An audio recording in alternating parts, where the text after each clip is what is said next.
Isa po ito mga ka-idol sa pruwiba na hindi po basihan ang malaking followers. Tingnan nyo mga ka-idol yung aking personal account, Randy B. Almonte. Meron po ako dito mga ka-idol na 8,845 lamang pong followers. Pero tingnan nyo mga ka-idol ang kanyang reach. Meron po ako ditong reach na 11,700,000 po mahigit. Gaano kalaki po mga ka-idol ang kanyang reach compare po sa aking followers. Diba? Kung mapapansin niyo po mga ka-idol sa iba, ang kanilang mga followers ay umabot ng 20,000, 30,000, pero yung kanilang reach ay wala pa po sa 100,000. So, ibig sabihin mga ka-idol yan, ang kanilang mga nakuhang followers ay hindi organic or hindi na sa kanila nanonood. So, mga ka-idol, tingnan niyo po ang aking reach, umabot ng 11 million. Possible bukas nasa 12 million na yan. So, ngayon mga ka-idol, ang aking net followers po ngayong buwan is nakakuha po siya ng 2.8k. So, hindi pa po natatapos ang month of November. So, ganun po mga ka-idol ang patunay na hindi po basihan ang malaking followers. Kaya kailangan mga ka-idol, mag-focus po kayo sa pag-create ng mga content, interesting video. Kasi mga ka-idol, kung makikita nyo itong video na to, ayan, so umabot na po siya ng 7 million views. Grabe. So, monetize channel po tayo dito mga ka-idol sa personal account. Sa page ko po ay monetize din po ako. So, ibig sabihin mga ka-idol, yung 7 million po ay meron po tayo diyang kinita. So, ganun kaganda mga ka-idol kapag monetize po kayo. So, ibig sabihin, kapag monetize po kayo mga ka-idol, bawat upload nyo ng mga video nyo ay meron po kayong kinikita dyan.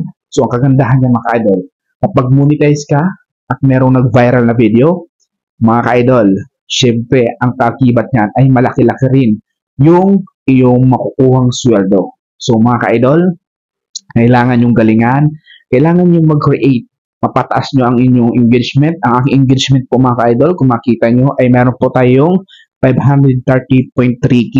Ayan, so ang aking content published is meron akong 97. Ayan, so plus 80%.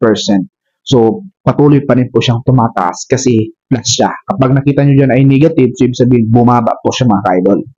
So, yun mga ka-idol. At kapag nakita nyo naman mga ka-idol ang inyong dashboard, ay dagdag na rin natin mga ka-idol. Kapag yan ay namula, ibig sabihin yung last 28 days nyo po mga ka-idol na performance ay mas mataas po yun compare ngayon. Kaya po siya po lang ngayon dahil hindi nyo po na-reach yung performance nyo ng nakalipas na last 28 days or hindi nyo napantayan. Kailangan mapantayan nyo yun o kaya nahigitan nyo para mag-grade siya. Kapag nag-grade po yan lahat, ibig sabihin yan mga ka-idol, ay bumaba po ang inyong performance dashboard.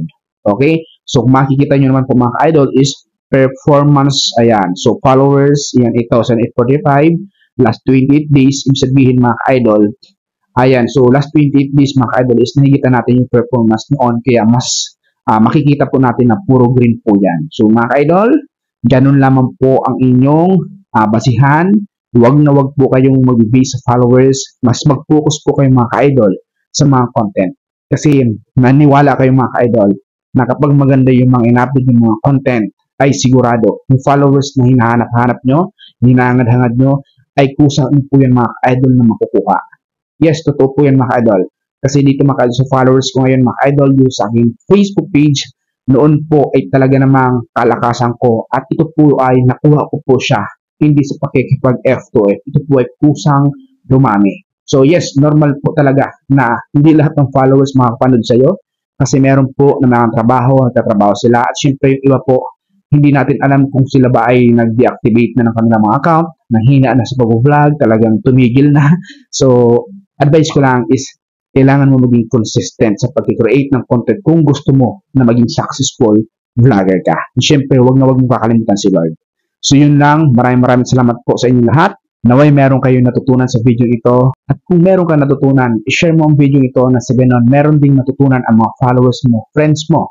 Siyempre, huwag na huwag mong kakalimutan na i-follow ang aking Facebook page na to nang sa ganon, updated ka o ma-update ka pa sa mga next vlog ko na tutorials na i-upload dito. So yun lamang, maraming salamat. God bless po sa atin lahat.